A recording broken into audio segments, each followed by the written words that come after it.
Mutembei, why did the commission go to the airport? It's not actually our work to receive and sign for the ballot papers. It's just symbolic for the country that we have witnessed the coming of the ballot papers, and then we left to the team to continue their work. So it's not the core business of the commission to be involved in receiving materials, procuring, logistics. We just do an oversight role. Okay, thank you. Chairman, I want us to transition to the next topic, but it would be unfair not to hear from the CEO, especially on that claim that you informed, or rather, Chairman has actually confirmed it, that you informed the commissioners that late. Is it how you work, or it was an oversight, or that was the plan anyway?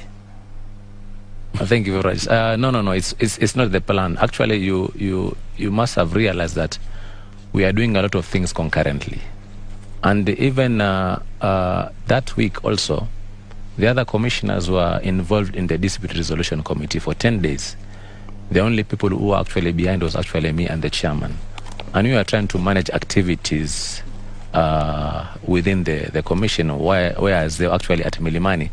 They were trying to manage the dispute resolution committees, and they were doing this work very, very late. By the time they finished, actually, is the time when now we are just about to receive the ballot papers.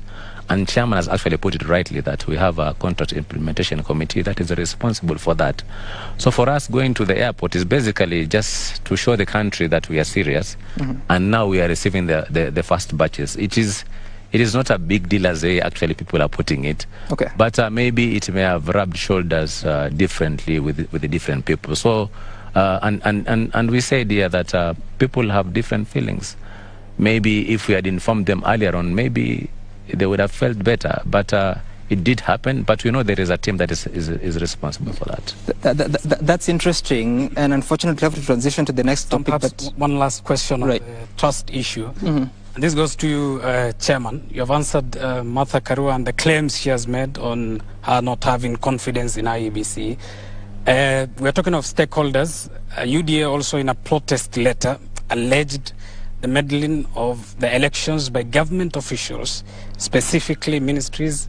They mentioned Matiang'i as CS and Joe Musheru, two CSs whom this is a key stakeholder has mentioned. 26 days to the polls. How independent is Iebc, given that it is the Independent Electoral Boundaries Commission? Yes, I think that's a good question, and I want to state categorically that Iebc, the one of today, the one you see, is independent, is not answerable to any individual or authority. We do our work in accordance with the law. We are only answerable to the Constitution and the laws of the land, and that's how we have operated. And that's why you have seen, if you have been following up, that we don't allow external forces to come and influence what we do. So I just want to assure you. And are there external influences that are trying to dictate to you on how to do things? Be it in government or outside government? We have had our challenges. Okay. We had challenges when, remember the time there was some multi-agency team formed and they wanted us in. We said we shall not participate in that. We have had financial challenges where the commission is tapped of funds until this financial year, and that has had a great impact on our activities. We have had challenges where I think somebody in the executive wrote to the foreign the donors not to support the commission. We have had our challenges, but we have stood the ground, and here we are.